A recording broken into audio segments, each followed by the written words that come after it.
Graffiti, the art of writing or drawings on public surfaces, has existed for centuries.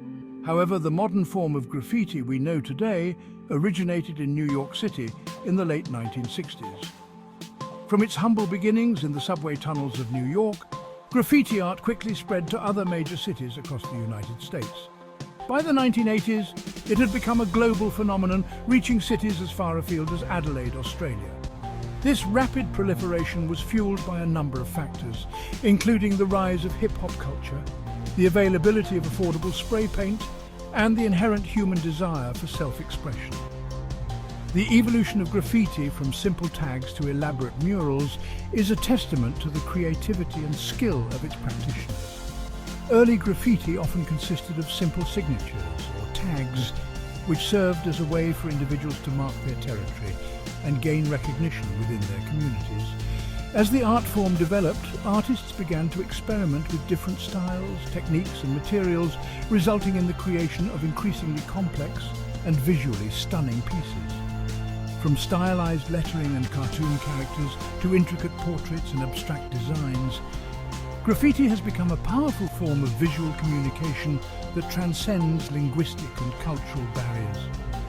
The spread of graffiti from New York to other cities was facilitated by the movement of people and ideas.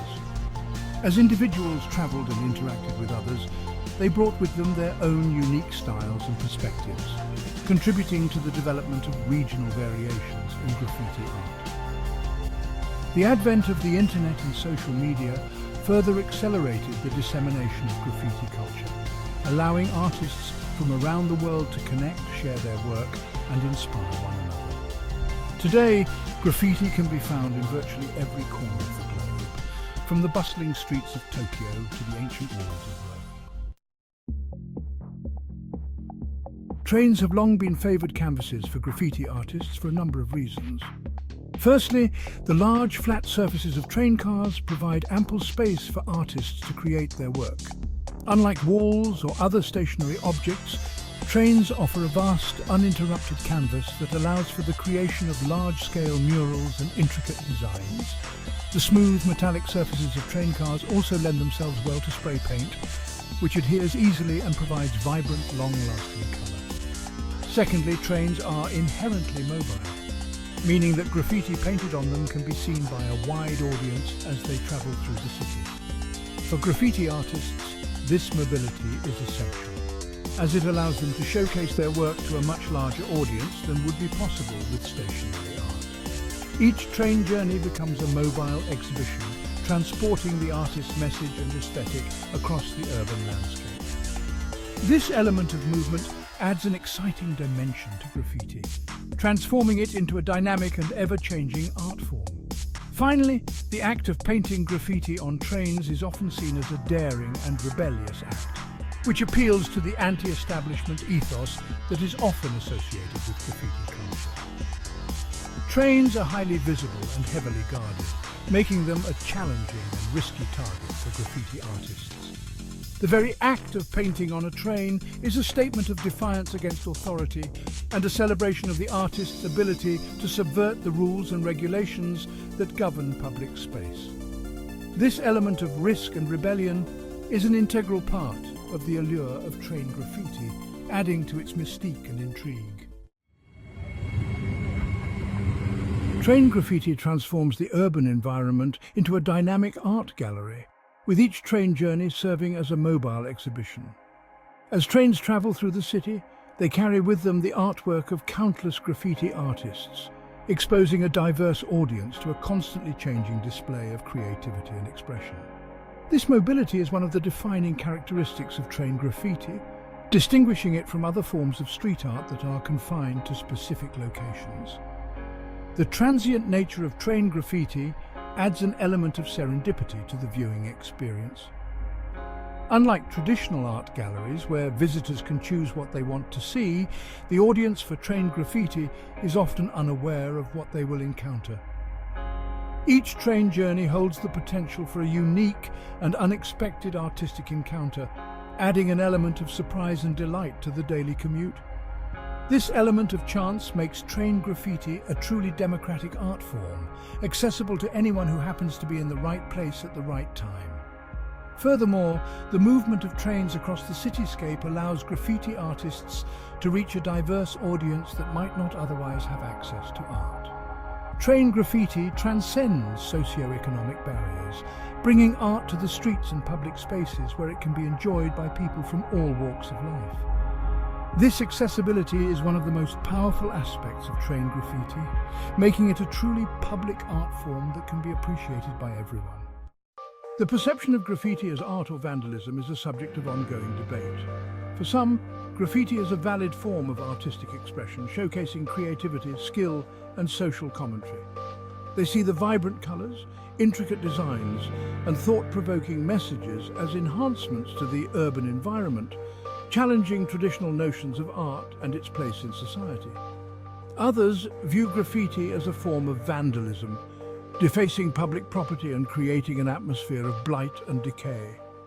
They argue that graffiti is a form of visual pollution that undermines the aesthetic appeal of the city and creates a sense of lawlessness and disrespect for public space. This perspective often stems from the association of graffiti with gang activity and territorial markings, which can contribute to a negative perception of the art form. The debate over graffiti's legitimacy as art is further complicated by the fact that it is often created without permission, raising questions about the boundaries of public space and the right to self-expression. While some argue that graffiti is a form of free speech that should be protected, others contend that it is a form of trespassing that violates the rights of property owners and undermines the social order. This tension between individual expression and collective responsibility lies at the heart of the ongoing debate surrounding graffiti. Train graffiti has become a global phenomenon, transcending cultural and linguistic barriers to connect artists and audiences around the world. From its humble beginnings in the subway tunnels of New York, train graffiti has evolved into a dynamic and ever-changing art form that challenges traditional notions of art and its place in society. While its legitimacy as art remains a subject of debate, there's no denying the impact it has had on the urban landscape and the countless individuals who have been inspired by its creativity and boldness.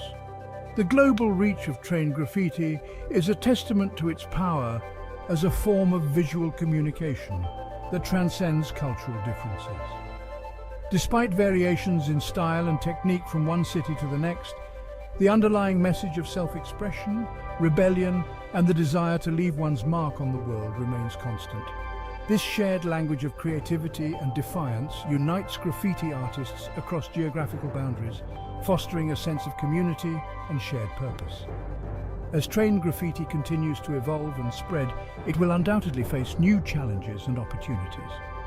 The increasing use of surveillance technology, the privatization of public space, and the ongoing debate over graffiti's legal status will all shape the future of this dynamic art form. However, the enduring appeal of train graffiti lies in its ability to capture the spirit of urban life, reflecting the energy, diversity, and ever-changing nature of the city itself.